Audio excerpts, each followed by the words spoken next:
Welcome to the Tourpreneur podcast. Travel industry veteran Shane Whaley will take you on a journey with fellow tourpreneurs, sharing their tips, ideas, insights, and success stories to inspire you to make your tour business the best it can be.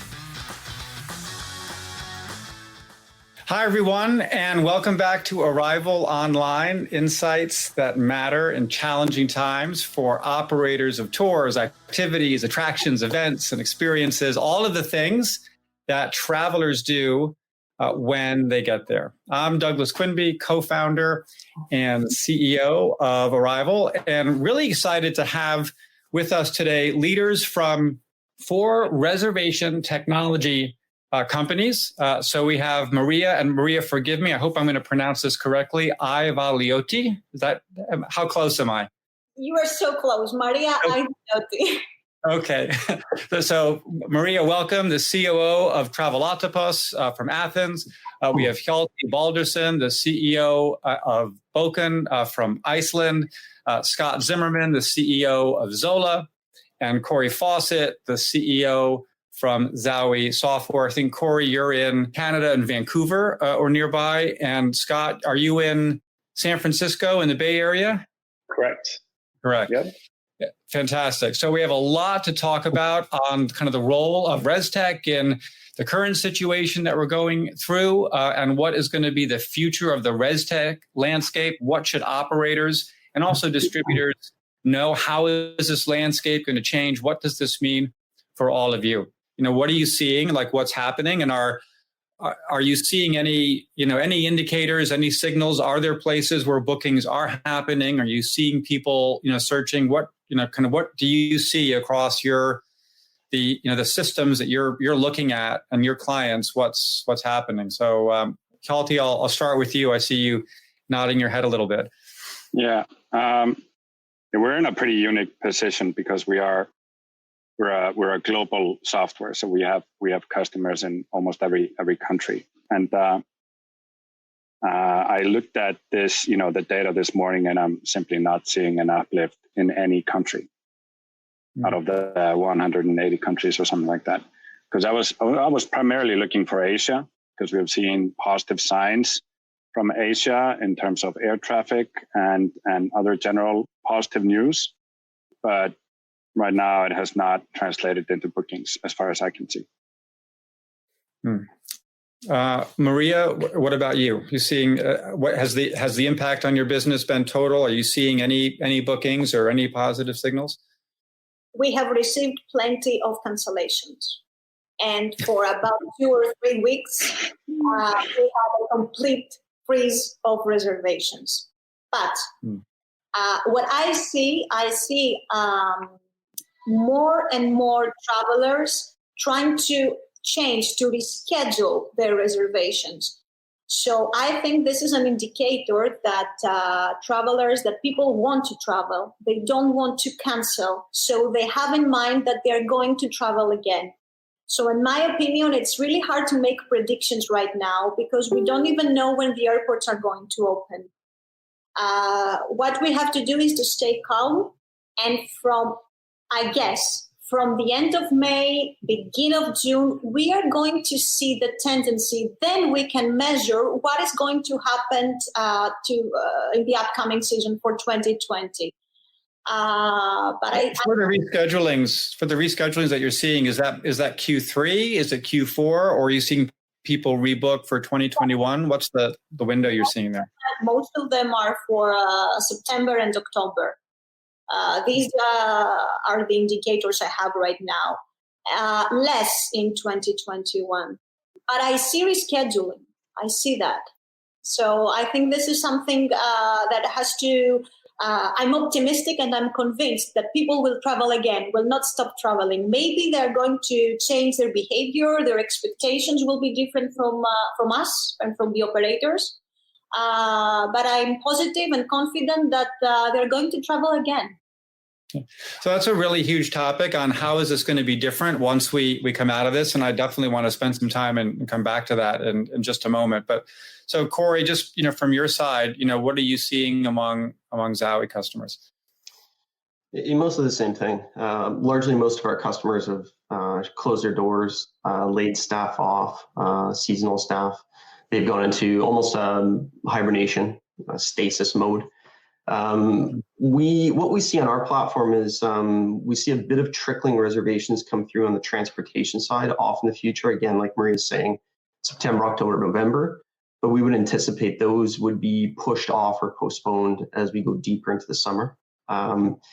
In terms of interaction on our platform, we're still seeing about 50% of our customer base still interacting with the platform, which kind of indicates potentially that they're using this time to work on their businesses, work on products. We're seeing some initial steps on pivot moves. So those companies who have transportation fleets, for example, bus fleets, sightseeing tour fleets, they're attempting to repurpose a lot of those vehicles, whether it's patient transport, and in some cases, which I just learned this past week, some are getting into food delivery now. Yeah, there's been some interesting models. What about virtual tours? That's also something that people are talking about. Are you seeing, and I just opened this up to everyone, are any of your customers creating virtual tours, and are you facilitating bookings for those? I'll jump in there. We have seen some. One that came to light this week was virtualized wine tours, which was kind of interesting. Ship the wine to you first, jump online, do the wine tasting and learn. I personally haven't seen anything quite move the needle in terms of online reservations or forward bookings for any of those yet. I think it's a little bit too early, but I'm encouraged with the creativity that the environment's created for a lot of our customers. And Scott, what about for you at Xola? Yeah, I've really been impressed at the creativity. A lot of folks are breaking the mold and really putting their minds to work during this time, which is also very stressful. But like, for example, there are a couple on virtual tours. We have had one escape room do a virtual puzzle. So you'll actually book it. They'll mail you the materials and then you can solve a puzzle there at home. That's really interesting. Another provider has built a software to a mobile application to actually manage virtual tours, to record it, document it. And it's actually quite a bit of functionality. He was working on it before COVID-19. And so it was really just coincidental because there's a lot more functionality that can just be made as a pop-up tent. So we're actually going to be hosting him this Friday in a webinar to share that. And we're seeing sort of virtual wine tours pop up as well. But nothing really is, it's hard to kickstart that, Yeah, on the virtual tour front, I've kind of posed this question too on social. So where I struggle with is, given the effort, the time that it takes to create it, the energy on the part of operators and the cost involved, I'm struggle with the idea of, I'm going to pay $15 for a virtual, tour of the Coliseum when I just paid my $14 monthly subscription to Netflix, which I've got, unlimited. So I'm trying to kind of figure out, is there really, is this a meaningful, business opportunity at all? Or is this simply something for operators to pass the time with and maybe just to engage with a few of their most committed customers? Yeah, it's hard to know. The jury's out, and I'm certainly interested in that. I'd love to see, tune into that webinar that you've got coming up on virtual tours as well. Yeah, maybe I'll just I've done this on a couple of my online events, so just very quickly, just a quick a lightning round question. I'll just go for each of you with with a yes or no. So would you recommend your customers go all in and produce virtual tours? Kory, what would you say, yes or no? Yes. Yeah. Hjalti, what about you? If you would take out the go all in, I would say yes, but don't place all your bets on one product that is untested. Maria, what about you? I'm not sure. I think it depends on the activity, on the type of the activity. If it's an attraction, yes, this could be very good to do it.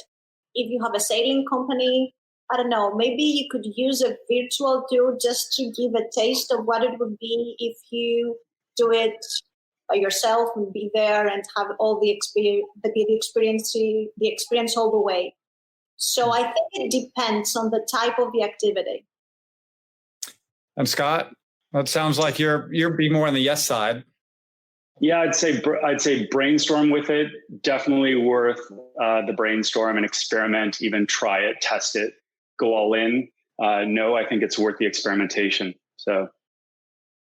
All right, so I want to talk a bit about the role. What's the role for ResTech? In a situation that we're in, how can ResTech companies support the operator community? I mean, we're really, we're in a pretty profound state of uncertainty right now. There have been different calls from operators. They want to see online travel agencies, say, reduce commission or maybe even defer commission payments, for example. What are you doing to support your operator community today? Marie, I'll start with you.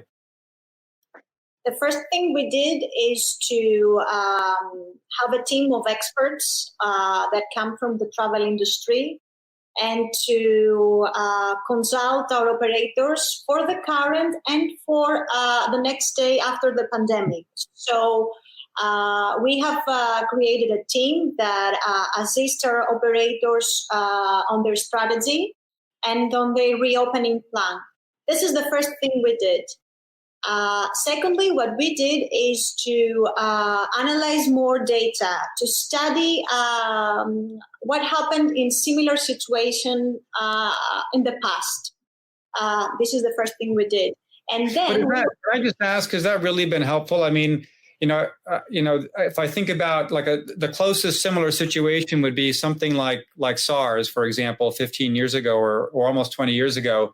But even in that situation, like SARS, I think in total 900 people died, whereas we're seeing, in the United States alone, 900 people died yesterday, right? So is that really I think we've all looked at this, but then we look at the historical, there is no historical precedent. Like, where do we start?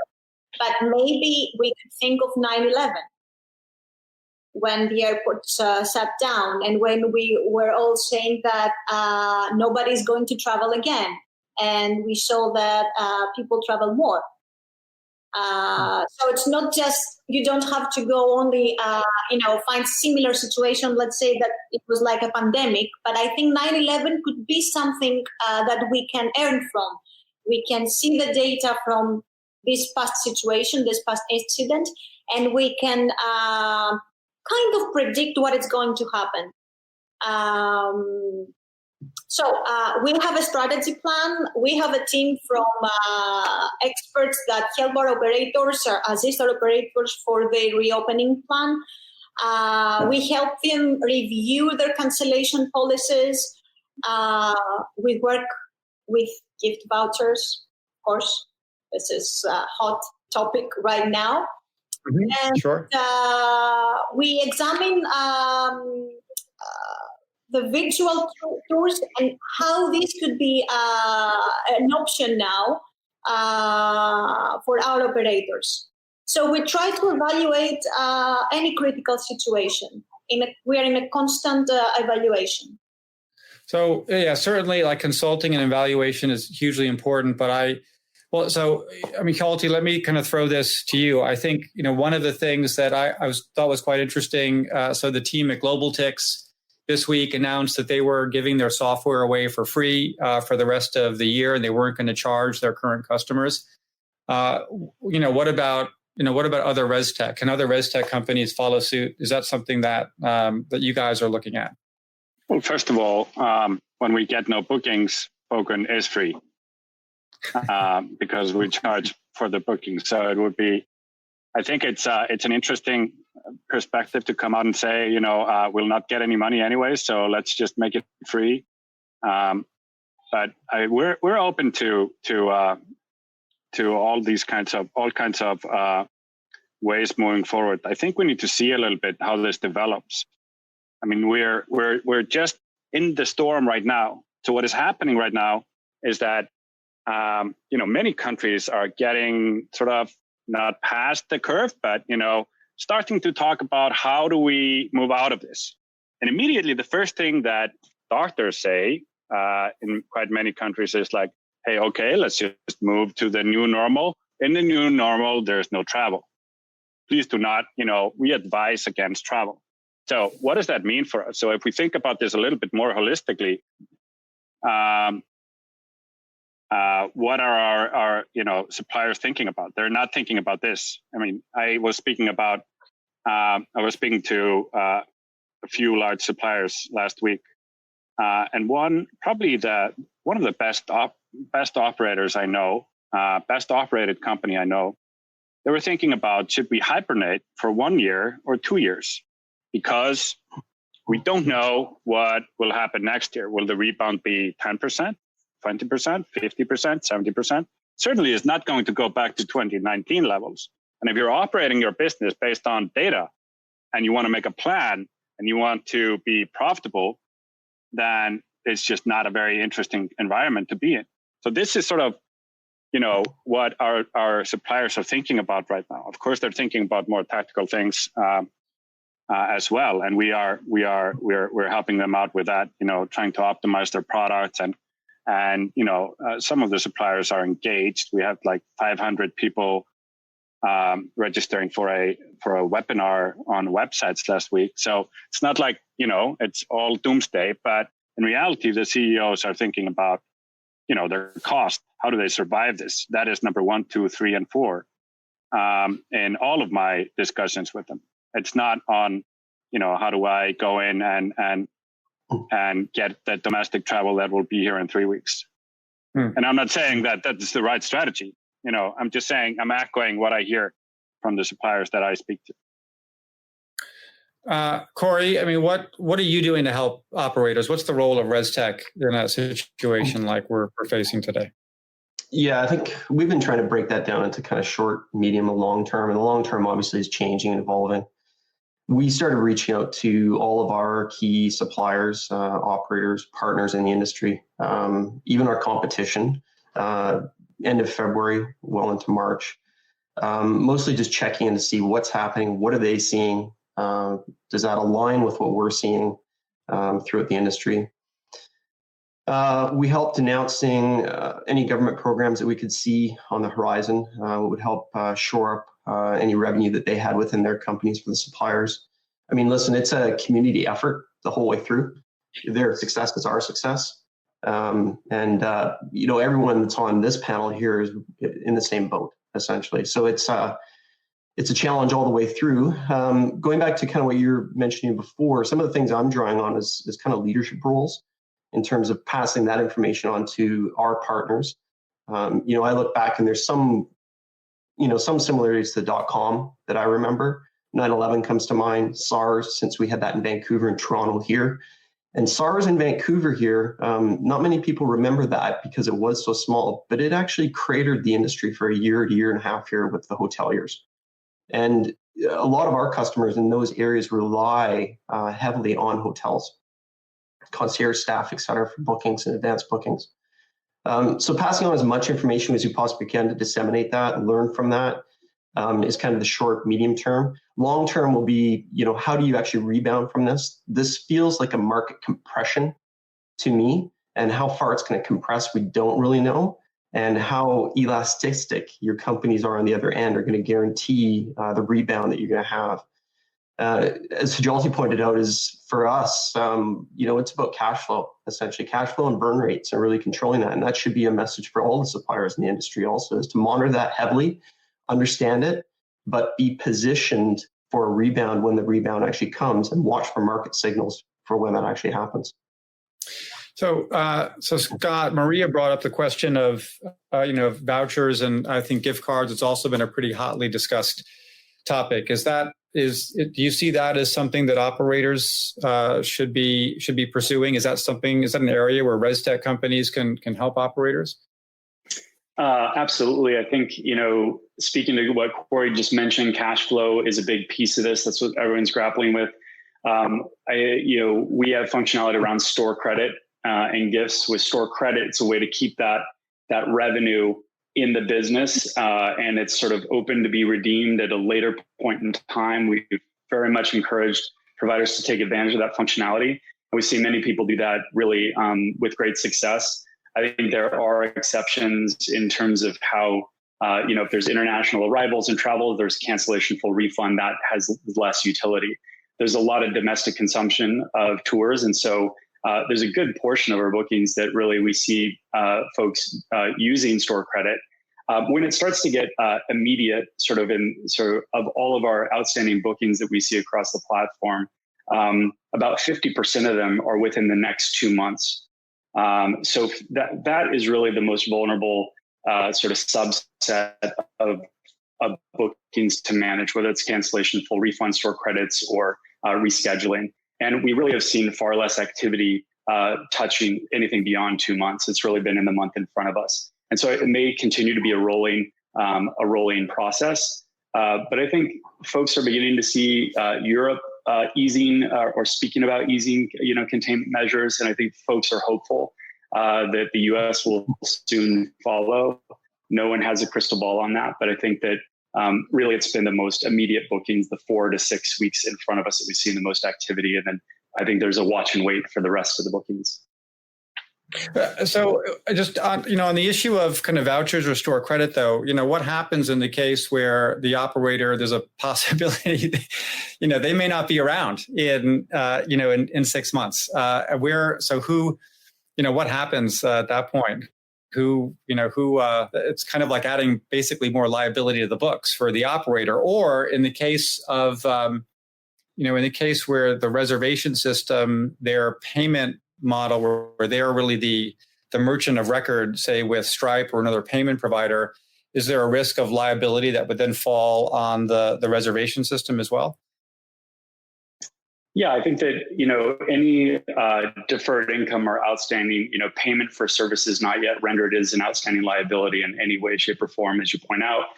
And so there is in that liability chain through the entire ecosystem, right? From the customer, then the tour operator, the payment processor, and then later, the very foundation, whether it's First Data, Wells Fargo, or whoever else is in the payments chain. I think what we've seen is, we see a lot of operators take swift action to, as Kory mentioned, furlough staff or lay people off, go into hibernation mode, and really limit. A lot of them haven't really hired out and expanded their staffing requirements that you see in the seasonal businesses. So they really haven't accumulated the burn yet. And so they're sort of like in hibernation mode to where, a lot of folks are certainly stressed financially, but they've got a plan to get through it.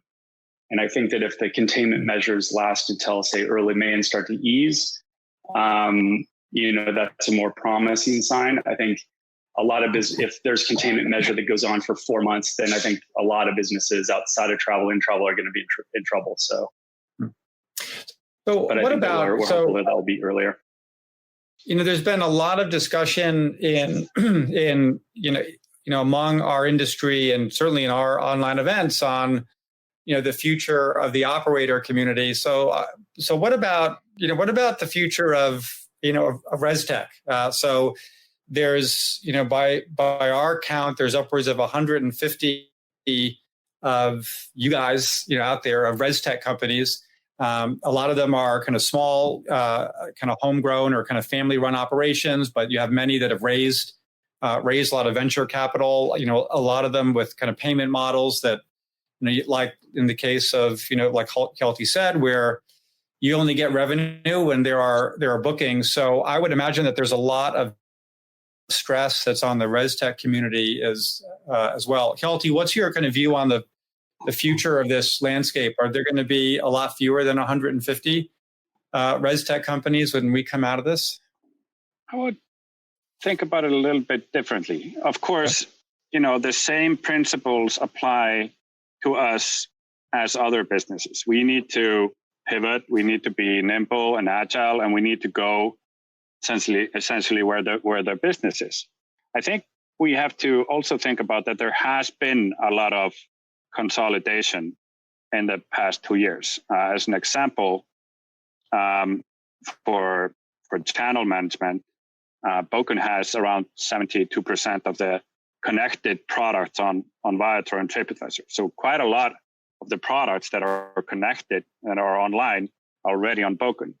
And I think this is something that happens in most industries. There will be a couple of, how should I put it, general larger players, and then you will have a lot of smaller players that go for niches and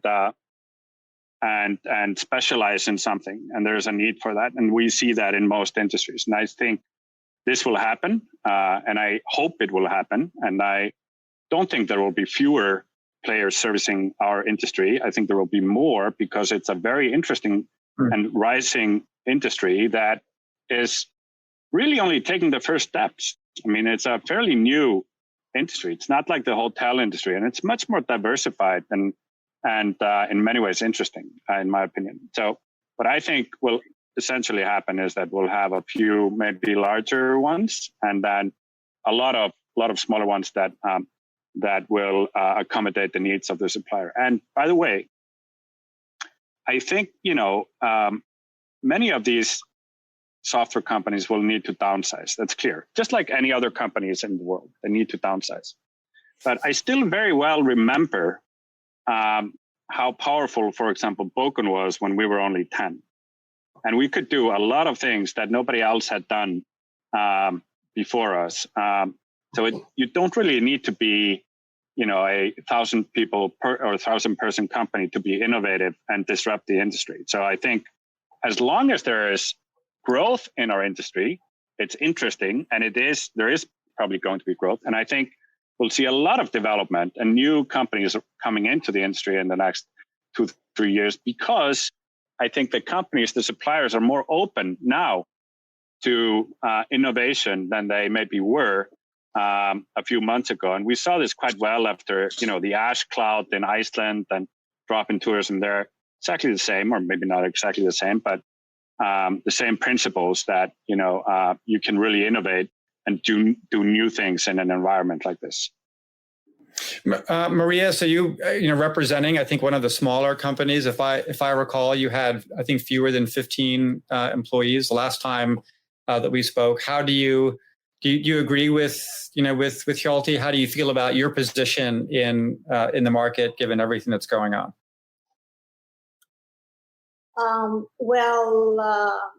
I agree with, yes, you can be innovative with less than 1,000 of people. That's for sure. And you may have quality in your services, even if your team is smaller than the other teams.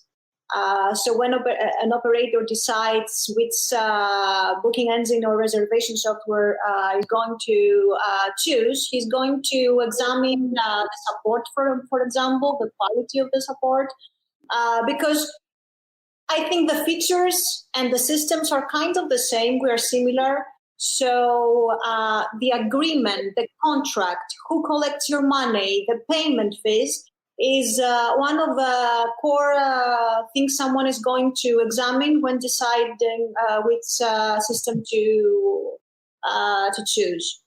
And Travelotopos, we have a great team. We are innovative. We have 4 different booking systems for each sector. And I think we cope really well, and we are very healthy in terms of financing. So there are a number of questions that I do want to get to some of our attendee questions, and there's one kind of broad theme I'm seeing among some of the questions around kind of the future, like how is this going to change the ResTech landscape from a feature and functionality standpoint? What are some of the things that you're thinking about? The question at the top really has to do with API connectivity. And I think this is from Dominique, specifically asking about connectivity. It looks like across res systems so that operators can cross-sell one another. I think when I think of connectivity, I typically think of it as a res system to an onward distributor like an online travel agency or another distribution channel. But this is actually an interesting idea. My sense has been ResTech companies are kind of they're competitive, so they're not going to connect. They're not going to connect with one another unless they're clearly not competitive in some way. But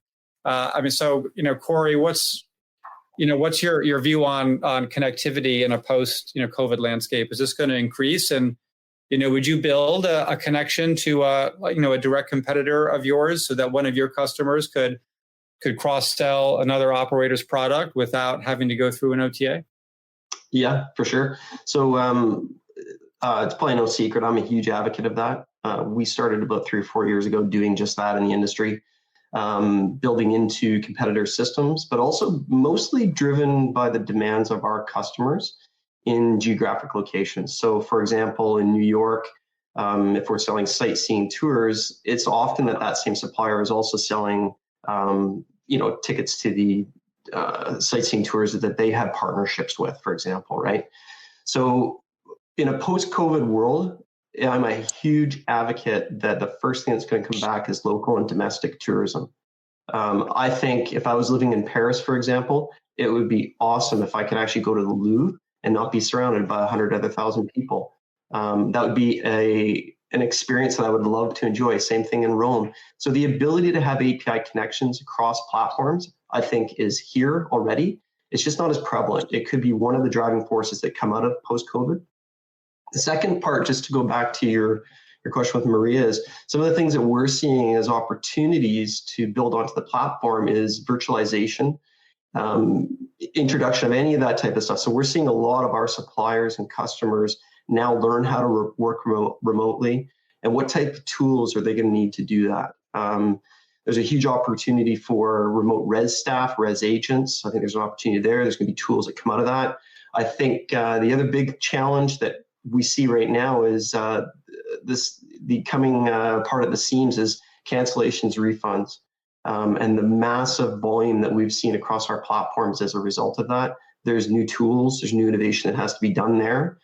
And I think also the ability to put back in the hands of the consumer the power to make changes easily to their reservations, whether it's cancellations or moving those reservations off into the future. It's not something that you see in tours and activities. It's something that we see in airlines, hotels, and transportation. That's table stakes type material. I think it's a change that could come to this industry. So those are opportunities that I see across the board. It's not all doomsday, I don't think, on our end. I think there's lots of innovation that's going to come. I would introduce AI chatbots into there too. So Scott, there's a question here. It's directed to you from Matthias around your partnership with Google. I presume this is referring to Reserve with Google. Yep. What's your what's your view on kind of Reserve with Google? This is good for the industry. This is good for operators. Yeah, I think that the partnership with Google is terrific. I think that a lot of folks, it's probably it's great for providers. I think it's great for consumers and the booking workflows. I think it can be damaging to folks that stand in the middle or in between in that chain. Obviously, one of the things that integration does provide is a more direct path between the operator and the traveler. And so anyone who sits between those two parties in the supply chain is going to possibly be encroached upon in that. But I think ultimately it's a great experience for the consumer, and I think every provider we've talked to loves it.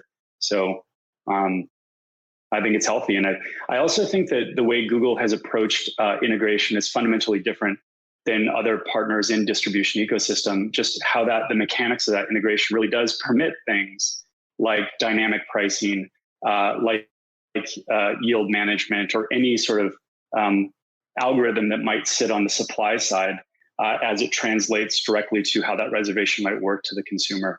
Whereas other integrations really rely on mapping different structures and pricing structures and otherwise, and it can be encumbering in that way that doesn't permit that. What I think is a very valuable evolution in booking technology and in this space that really, more smarter yield management, automation, and dynamic pricing need to come to the fore. And I think that the way that integration, even the mechanics of it, would permit that to happen. I know that though there are a lot of folks on the OTA side who I think are a little bit nervous about what Google is doing as Google is kind of stepping into that intermediary side. So, I mean, Hjalti, what's your view on this? The CEO of TripAdvisor has been he's been fairly outspoken on the risk that Google poses to, not just to tours and activities, but online travel agencies, kind of broadly, and the power they have in their marketplace. At the same time, I know that TripAdvisor Experiences and has been a partner for Reserve with Google. So it's kind of like you guys are, you're kind of sitting on both sides of the fence there. What's your take? First of all, I'm a great fan of Google. I think they took a very wise strategy. They have executed very well. They basically own the internet. You start your search with Google, and they have done a tremendous job. They're helpful for our industry in terms of, our suppliers can be found on Google.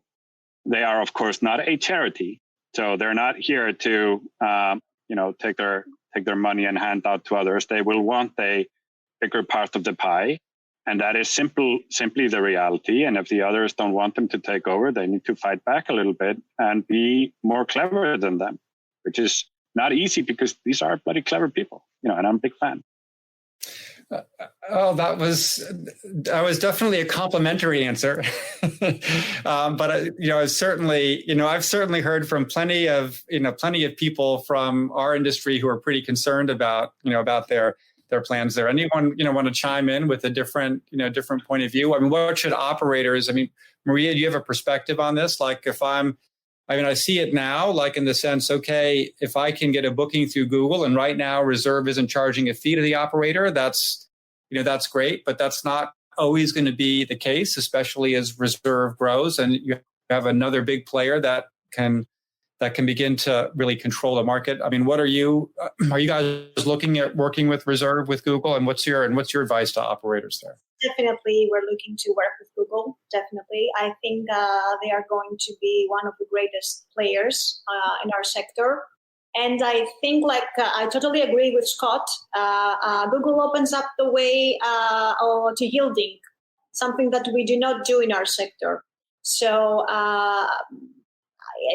every big player comes in and makes us better. And to optimize our features and our sector and our businesses. So I'm very positive on working with Google and on having more resellers and OTAs. Since we're more on the operator side, I think this is good. Well, I would like on top of that. Yeah. Can I add something? Sorry, go ahead. Yeah. Yeah, please go ahead. About the features, we also need more automation in Channel Manager. Channel Manager should be more automated. We are only on availability and pricing. We need more. We need more features. So every big player comes in, makes us even better. Kory made a really interesting point about, some of the innovation that this situation is imposing on us. So, Maria, is there a feature how are you changing your product roadmap as a result of what you're experiencing today, or what you expect will be different in the future? Are you building something new or different that you weren't planning on even a month or 2 months ago? This is for me or Kory? Yeah, for you, Maria. Yeah, just a quick follow-up. Oh, okay. Yes, we're optimizing many features. We now are working on yielding, on pricing, and on our channel manager. We try to enrich our APIs and automation and that. So, and we have started to do so 2 months ago. Okay. And Hjalti, what about for you? Is this because there's a couple of questions around this from our attendees. So I just how is this situation that we're in? Are you developing something now that you had never really occurred to your team to develop before? We're changing our roadmap a little bit, or or should I say, expediting some other things and delaying other things. I think what is likely to happen now is that there will be more collaboration in the space. You simply have not much to lose. And we saw this, in the app building or the rebound of the Icelandic tourism industry a few years back, that competitors started working together. So we created this Bokun marketplace where a supplier could cross-sell another supplier, bundle your products together, and which, competitors didn't want to do before. But then they started experimenting with it. And I think in 2017, if I remember correctly, 15% of all products sold were combo products. So this would have been impossible a few years before, simply because of the political landscape. And I think the same might be happening now. So basically, we have taken a few steps in our industry, which is that, we have a few larger players that need to and want to work with the others that maybe do not have same amount of products on their systems, because nobody can do everything. We cannot create everything for everybody. It's just not possible. So why not work with others and let others focus on their niches and try to work together in the interest of the whole industry? That is at least our vision. And I think the situation now will only help that move faster. So let me go through there a couple of questions from our attendees that I want to tackle. So Scott, I'll start with you. For companies that are basically in hibernation now, how should they think about kind of reopening? What are the different types of travel or trips? I know, Kory, you talked a bit about kind of domestic. You believe strongly in that. If I'm an operator, when do I restart, and how? What should I be thinking about? Yeah. Well, in answering that question, I really am looking to some of our partners who specialize in marketing, as well as just any data that we might see, and success stories that are shared by customers. There are a lot of experiments going on, a lot of failed experiments, but there are some successes out there. So a couple points there. I think now is downtime that's unprecedented. We might be going nuts at home, but it's also an opportunity to dig into the website that you know that you need to improve, or improve your SEO, or get fresh photos up and sort of spruce things up in that category. What's your messaging? What's your strategy on marketing campaign once it does open up? Just being prepared in that regard. And there are a lot of partners that we're hosting webinars that will speak to that. I think one interesting idea that was even recently brought to our attention, a partner, PhotoFlow, and a zipline company, basically had partnered to share digital photos of all of their guests that had previously gone on outings. And the open rates were 83%, and the click-throughs were 13%. So a lot of people are sitting at home right now looking at content. Google search is an all-time high right now. And so now is like maybe a time not to directly advertise to book a tour, but it might be an opportunity to really share rich content, or through creative means to re-engage your audiences. There's a lot of local consumption, a lot of repeat visitors. Now is the time to maybe sort of re-engage with them in a less direct way. These are just ideas that surface that we see are successful by metrics that I just shared. So I think that those would be two broad categories: is get ready, do the things you never have time to do once the season is up and running, and then maybe look in the rearview mirror to surface really great content to sort of become top of mind to your customers.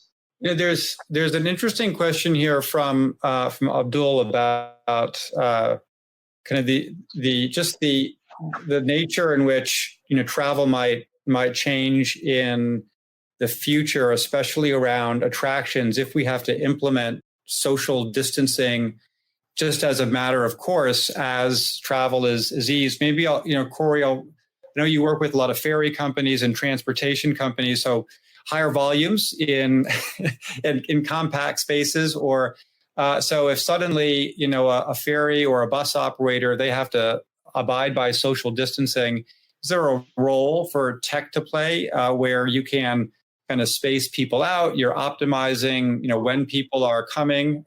What's your Is that going to be a part of the necessary feature set for ResTech in the future? Yeah, I mean, it's hard to, right now, April 16th, it's hard to sit and adjust roadmaps immediately. It feels a little knee-jerk reactionary, but I think that'll develop the next 30, 60 days. But just some insight there, what we've seen is, we have busing companies who have pivoted, as I mentioned a little bit, into food distribution, but also patient delivery and travel. And really the question there is mostly about their staff. How do they protect their staff? How do they make it safe for them, essentially? From a ResTech platforms perspective, that sounds a little bit like yield management, balanced with inventory management in some cases, as they pivot their businesses. But I think it's a little bit early to tell. I think it'd be great to have those types of conversations in 30, 60 days just to see what actually comes out of that.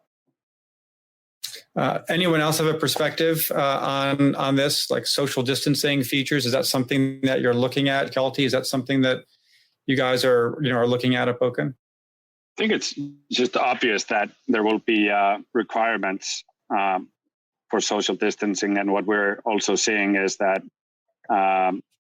some of our customers have asked for, how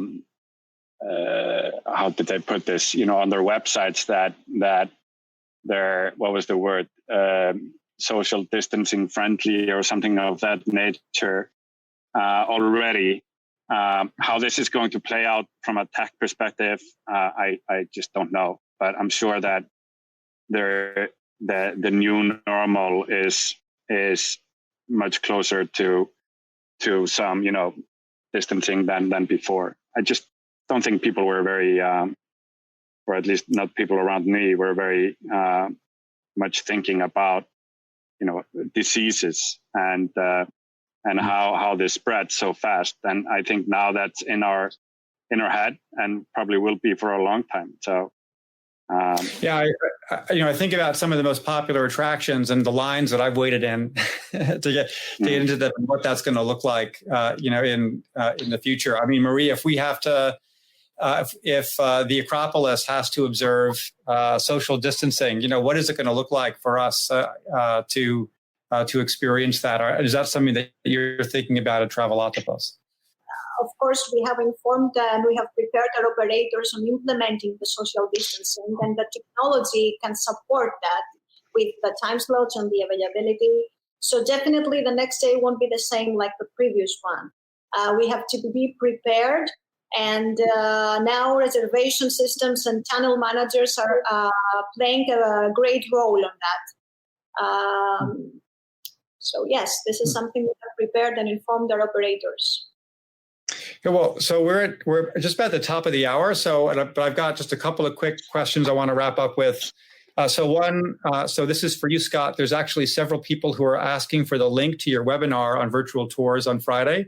So if you wouldn't mind just pulling that up in the next minute or so and putting that into public chat, I think that would be great. Or I'll say if we can't do that in time, then just I would say go to the Xola website, and I'm sure if you search around, you can find something there. There's a quick question I want to throw to you, Hjalti. This actually came to me offline. So we had an operator who asked a question. So I know you've got a booking policy where if there's a cancellation within a month, then you don't keep the cancellation with the booking fees. You give that back to the operator, but this operator has had a lot of cancellations for bookings that were made well in advance of 1 month, and she's not getting the booking fees back from Bokun, and so she's a little frustrated about that. So are you looking at amending your policy for these COVID-related cancellations? Yeah, I heard about this actually. This was brought to my knowledge this morning, today. So we have not had any concerns that have reached me anyways from our customers before this. And we take all such, concerns very, very seriously. And I find it very likely that we will simply amend our policies to accommodate exactly this. Okay. So last question, I want to bring this up before we wrap. I know we've gone a little bit over, and we are recording this session and we'll make it available for those of you who have to go. But, it's interesting to me, I think one of the hottest topics in our industry maybe 18 months ago was we had a couple of online travel agencies come in and acquire. So TripAdvisor obviously acquired Bokun, Booking.com came in and acquired Fair Harbor. There's a smaller acquisition in Germany with Jochen Schweitzer and Regiondo, I think last year. And that was a hugely debated topic. I think I see maybe one question in here towards the bottom, but does that matter anymore? Does anyone even care? Is there any impact? I mean, Scott, what's your take right now on kind of OTA-owned reservation systems versus independent reservation systems today? I was looking for that link and I found it, but I'll tune into the question which you just asked. I guess I maintain, a diplomatic stance in the sense that I know that there are, questions of conflict of interest and what does that look like? I think it's good to be mindful that is certainly a consideration, but I think that, we're all in the industry trying to provide the services that help small businesses, and connectivity is important. And some businesses that don't want it can shut it off. I think if you were to adopt a system where you don't have optionality to shut things off, that's when it becomes more encumbering to the business, and I think more of a dangerous road to go down. I think that we really we build software to serve the business, right? Whatever the business needs and wants, we supply. And once we start limiting what the business can and can't do or how they do it, that's when it becomes more of a consideration where you should be cautious about your choices. I'm just going to translate that in slightly less diplomatic language by saying the implication there is a res system that may be owned by an OTA may as a result be influenced by that OTA and make decisions that are not necessarily in the best interest of the operators would be the implication is what from your concern there. Kory, what about you? Sorry, go ahead. Yeah, I mean, I would echo the same thing. I think that's going to be a concern for any of our suppliers or customers, is that are we now aligned with one sole OTA entity, and what does that actually mean and deliver? I think any acquisition, if that's to happen in the future, has to balance that and learn from the lessons that have happened from the ones in the past, for sure. I think during this time, there's probably, just going back on the local tourism, domestic travel, and if this crisis continues to go on for the next 9, 12, 18 months, I think the actual potential plays, or a scenario that I can envision there, is within the ResTech platforms themselves, whether that means a scenario of interoperability between our systems so as to facilitate transactions within a local destination is one of them. I mean, look, at the end of the day, 150 ResTech platforms are all building the same features. We probably don't need 150. So there's probably an execution play. I can imagine a number of scenarios there depending on how long this goes on. Maria, what's your take on OTAs owning res systems? Good for the industry, not good? I think that this is a discussion that doesn't care the operators. When operators decide which reservation software they're going to use, they don't examine which are the founders or who has acquired the companies. However, so far the hotel industry has indicated that hoteliers trust independent booking softwares and channel managers. So I think there's space for all of us. And the acquisitions haven't affected us at all. We have a very good relationship with the OTAs. We have a very good and reliable channel manager that is integrated with all major hotels now. So I think this is a discussion that is interesting between us, our market, small market, and not for the operators. This is my opinion. Don't think it hits their day to day. Hjalti, what's your? I'll give you the final word, since you're obviously one of the the acquirees. So what's your response? If the question is it good for the industry or not, I can only talk about what Bokun and TripAdvisor did. So TripAdvisor had the strategy of bringing the industry online 2 years ago. They bought us, and the result is that quite a lot of the industry has gone online ever since. And yes, it has happened through Bokun. And as I said, we have around 72% of all the products on our system. But if somebody doubts that it's good for the industry that it's online, then I would have serious doubts about that myself. I think it's very, very good for the industry that it's online, and TripAdvisor has taken massive investments into helping the industry with that. So then the one big concern then from an operator's perspective, well, I'm an operator and I use Bokun, and now I have an OTA partner that has complete visibility into my data and my operations, and which really is almost a kind of competitive risk. So what do you say to an operator that has those concerns? Well, I say we will not share your data with the account managers of TripAdvisor and Viator that you are talking to. So there's no flow of information between there. And I get it. I mean, it is very sensitive information. I mean, think about it. There's 50,000 contracts done through the Bokun marketplace with commissions. Of course, this is sensitive information. I get it.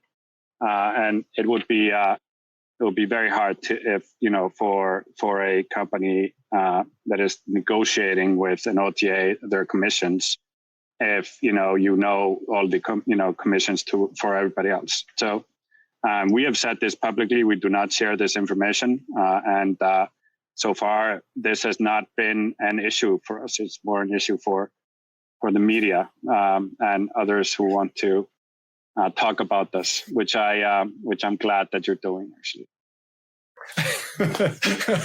Well, that was a nice save there at the end. I thought you were going to complain that we keep beating the drum on this one, but every time this fear-mongering starts, we get a spike in signups. So I don't know how it's going to play out during this COVID series, but after COVID, please start again. Okay. Right. Well, look, we're a little bit past the hour, so we've gone over. So I want to thank all of our speakers, our presenters here today. Thank you all very much and for the extra time. I've actually got another page of questions I haven't even gotten to, so we're going to have to continue this on. Thanks for listening to the Tourpreneur podcast. Be sure to visit tourpreneur.com to join the conversation and access the show notes, including links to the resources mentioned on today's episode. This is Tourpreneur.